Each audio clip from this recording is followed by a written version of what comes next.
Olá, turma, tudo bem com vocês? Eu espero que sim. Hoje nós temos aula de História e vamos iniciar o capítulo 3 da nossa apostila. Bom, turma, no capítulo 3, como vocês podem observar aí na página 28 e 29, nós vamos conversar um pouquinho sobre a presença dos europeus e dos africanos dentro do Brasil colonial, ou seja, no período em que o Brasil era administrado por portugueses. Então a gente vai ver um pouco da influência destes povos em meio à nossa sociedade. Bom, turma, vamos conversar um pouquinho primeiro sobre os povos que nos colonizaram, nesse caso, os portugueses, certo?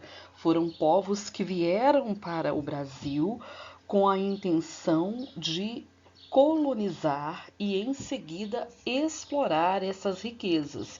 E claro, do período da chegada do nosso país, né, até todo o período em que o Brasil foi uma colônia de exploração de Portugal, as nossas riquezas eram levadas embora, né? Em grande escala, justamente por isso hoje nós somos um país em desenvolvimento, certo? Porque grande parte de nossas riquezas nativas foram exploradas, tá? E os navegadores saíam em busca de especiarias. Especiarias justamente para, para fazer esse tipo de comércio e, em razão disso, obter lucratividade.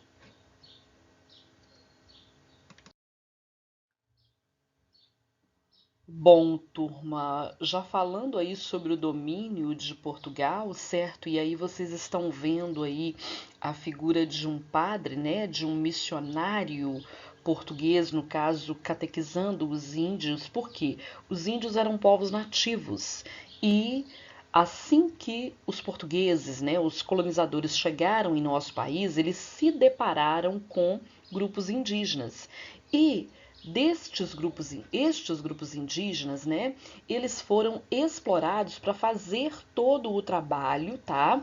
E a catequização, o ensino da religião, né, predominante em Portugal e ensinar também esses índios esta religião era importante por quê?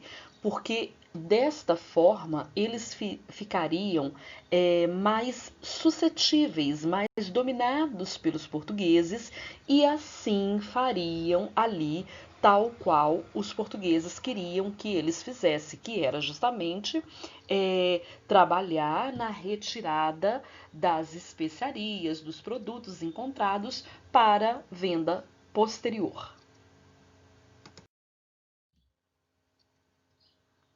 Bom, gente, aqui nós vemos marcos, certo, do que foi um pouco da exploração dentro do território brasileiro. Como eu falei, esses portugueses saíram em busca de especiarias, seriam cravo, pimenta, ou seja, especiarias, tá?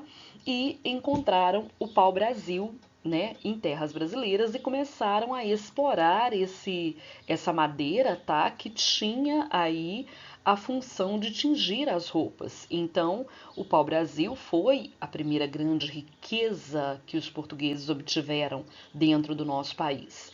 Posteriormente ao pau-brasil, certo?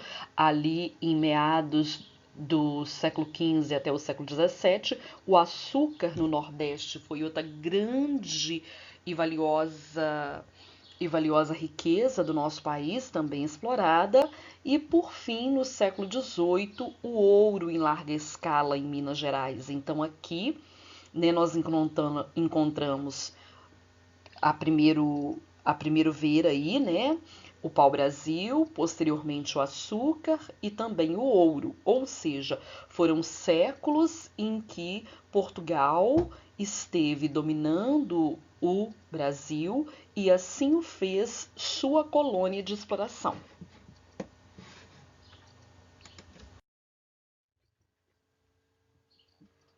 Bom, agora nós vamos falar um pouquinho da chegada dos povos africanos dentro do nosso país. Bom, quando os índios começaram a se revoltar contra o trabalho que eles estavam fazendo ali para os portugueses, era necessário alguém para trabalhar, certo? Era necessário alguém para colocar a mão na massa e explorar as riquezas. Foi daí que surgiu essa chegada dos africanos. Eles seriam escravizados dentro do nosso país, trabalhando ali dentro das colônias, tá? De uma forma subhumana, e eles vieram para o nosso país aos milhões, eram em grande, grande número. Infelizmente, o Brasil, né, de todos os países da América Latina que possuíram escravos, o Brasil foi o país que durante 380 anos, né, um dado vergonhoso para o nosso país, mas foi um país que durante 380 anos teve escravos trabalhando aqui, né? E esses povos chegaram para também trabalhar dentro da colônia, tá?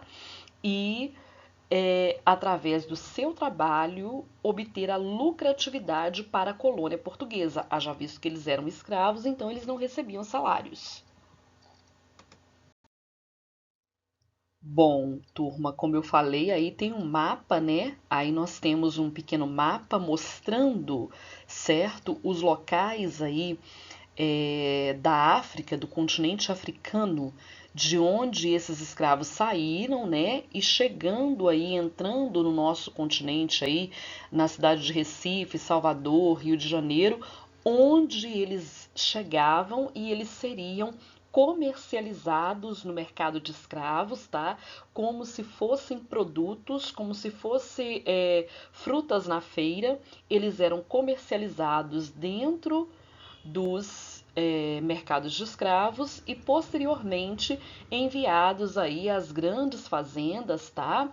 A Casa Grande, né, da época do engenho, e eles eram enviados para lá para serem forçados ao trabalho escravo. Bom, turma, espero que tenha ficado claro para vocês. Beijo grande no coração de cada um e até a próxima aula.